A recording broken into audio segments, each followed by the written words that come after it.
На Македонија е потребен трет мобилен оператор што ќе ги намали цените. Граѓаните велат дека иако се задоволни од услугите на веќе постоечките мобилни оператори во Македонија, според нив сепак цените се многу високи и од новата конкуренција очекуваат да влезе на пазарот со нови понуди и поевтини пакети. Па се надеваме дека цените ќе ги намалат. Тоа што е најважно за нас. Па од услугите да. Глобално сум задоволен, ама цените нормално, што се по-ниски, поубави. Подобра конкуренција ќе биде, подобро за сите. Два, да, уште еден кој ќе има, мислам дека ќе биде подобро. Очекуваме да се намалат цените, да. Барем за 30% пониски.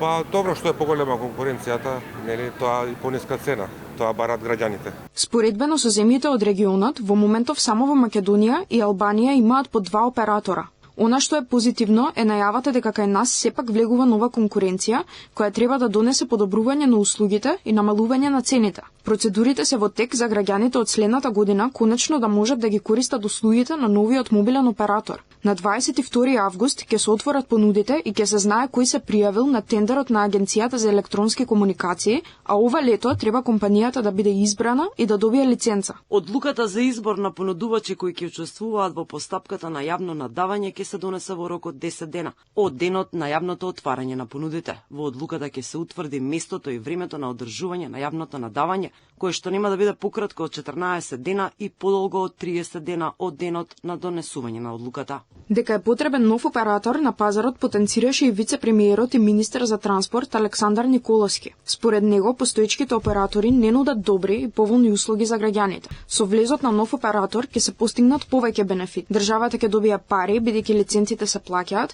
а ќе има нови инвестиции во телекомуникацијската мрежа.